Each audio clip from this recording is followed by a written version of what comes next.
అందరికీ నమస్కారం అండి. ఈరోజు మన నరవ గ్రామంలో ఉన్న శివాలయం దగ్గర ప్లాస్టిక్ని నిషేధించాలనే ఉద్దేశంతో మన విశాఖ ఇంజనీరింగ్ కళాశాల ఎన్ఎస్ఎస్ విద్యార్థులు జేడీ ఫౌండేషన్ అనుబంధంతో ఈరోజు ఈ కార్యక్రమం చేపట్టడం జరిగింది. ప్రతి ఒక్కరు కూడా విద్యార్థులు తమ యొక్క విద్యార్థి దశ నుంచే చదువుతో పాటు సోషల్ రెస్పాన్సిబిలిటీ కూడా పెంపొందించుకోవాలనే ఉద్దేశంతో ఈరోజు ఈ కార్యక్రమాన్ని చేపట్టడం జరిగింది.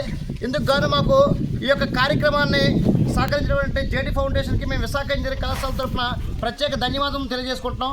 ఎందుకంటే పిల్లల్లో ప్రతి ఒక్కరిలో కూడా చైతన్యం రావాలి, చదువుతో పాటు ఈ యొక్క సామాజిక స్పృహ కూడా ఏర్పడాలి. దీనివల్ల ఏంటంటే ప్రతి ఒక్క విద్యార్థి కూడా ఇటువంటి యాక్టివిటీస్తో పార్టిసిపేట్ చేయడం వల్ల ఏంటంటే పిల్లలకు కూడా personality development through community service అనేది ఏర్పడుతుంది. పిల్లలు కూడా నవ్వేడేస్ ప్రస్తుత రోజుల్లో ఏ విధంగా ఉందంటే ప్రతి ఒక్క విద్యార్థి కూడా చదువుకోవాలి, చదువు ఉద్యోగం సంపాదన దిగుతూ వెళ్ళిపోతున్నారు కాబట్టి నినాదం తెలిపోతున్నారు. కానీ సమాజానికి కూడా మనం అంత బాధ్యతగా ఏదైనా చేయాలి, సమాజానికి కూడా మనం ఏదో ఒకటి విద్యార్థి దశ నుంచి అలవాటు చేసుకోవాలనే దీంతోనే ఈరోజు ఎన్ఎస్ఎస్ విద్యార్థులు ఈ యొక్క కార్యక్రమంలో భాగస్వామ్యం అయినందుకు చాలా ఆనందంగా ఉంది. మనం ఒక విషయం మనం గుర్తుపెట్టుకోవాలి, మనం అందరము కూడా ప్రశాంతంగా ఉండేది రెండు చోట్ల, ఒకటి తల్లి గర్భంలో, రెండు భూగర్భంలో.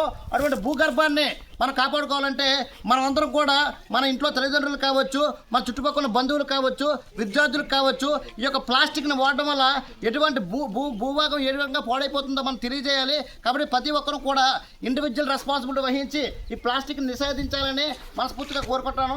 ఈ యొక్క కార్యక్రమంలో మా విశాఖ ఇంజనీరింగ్ కళాశాల విద్యార్థులను భాగస్వామ్యం చేసినందుకు ప్రత్యేకించి జేడీ ఫౌండేషన్ అధ్యక్షులు కృష్ణయ్య గారికి మనస్ఫూర్తిగా ధన్యవాదాలు తెలియజేసుకుంటాను. అదేవిధంగా జేడీ ఫౌండేషన్ మా సభ్యులందరూ కూడా మరొకసారి ఉదయపూర్వక కృతజ్ఞతలు తెలియజేసుకుంటున్నాం. ఇటువంటి జేడీ ఫౌండేషన్ ముందుకి సాగనంపడానికి ఈ సందర్భంగా విశాఖ ఇంజనీరింగ్ కళాశాల తరఫున జేడీ ఫౌండేషన్ గౌరవ అధ్యక్షులు వివి లక్ష్మీనారాయణ గారు కూడా ప్రత్యేక ధన్యవాదాలు తెలియజేసుకుంటాం అండి. థ్యాంక్ యూ అండి, ధన్యవాదాలు.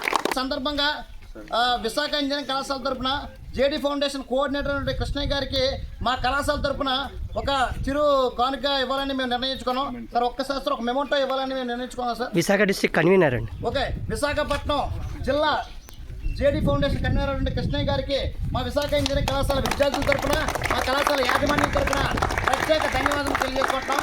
భవిష్యత్తులో మరిన్ని కార్యక్రమాలు చేద్దాం సార్. ఖచ్చితంగా పిల్లలు కూడా భాగస్వామ్యం అవుతారండి. పిల్లలు కూడా ఈ సందర్భంగా తమ యొక్క ఆనందాన్ని కూడా ఇలాంటి కార్యక్రమంలో ముందు మేము కూడా ప్రతి ఒక్కరు పార్టిసిపేట్ చేస్తామని వాళ్ళు కూడా చెప్పడం జరిగింది. థ్యాంక్ యూ అండి, ధన్యవాదములు. నమస్కారం, నా పేరు జోష్న, విశాఖ కాలేజ్ నుంచి మాట్లాడుతున్నాను. మనందరినీ కూడా ప్లాస్టిక్ తక్కువ వాడాలి, ఎందుకంటే అది మన హెల్త్కి, మనం ఉంటున్న నేచర్, సరౌండింగ్స్ అన్నిటికీ ఎఫెక్ట్ అవుతూ ఉంటుంది.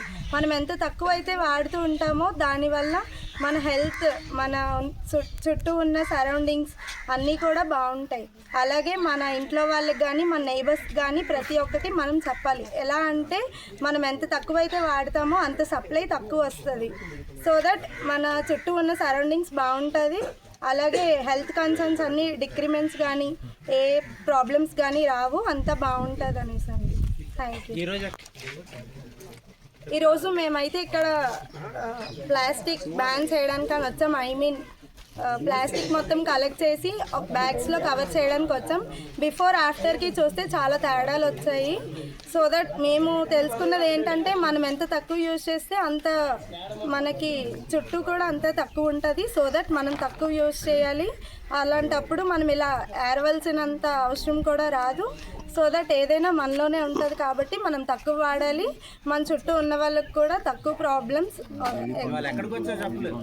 అలాగే ఇక్కడ మనం జేడీ ఫౌండేషన్ వారి ఆధ్వర్యంలో వచ్చాము. ఇక్కడ మనం ఈ ఎన్ఎస్ఎస్ స్కీమ్ మొత్తం కంప్లీట్ చేసాం. ఈ కార్యక్రమంలో Visakha institute of engineering technology NSS విభాగం పిల్లలు, విద్యార్థులు మరియు టీచర్లు ఈ కార్యక్రమంలో పాల్గొన్నారు. వారందరికీ కూడా పేరు పేరున ధన్యవాదాలు తెలియజేసుకుంటున్నాం.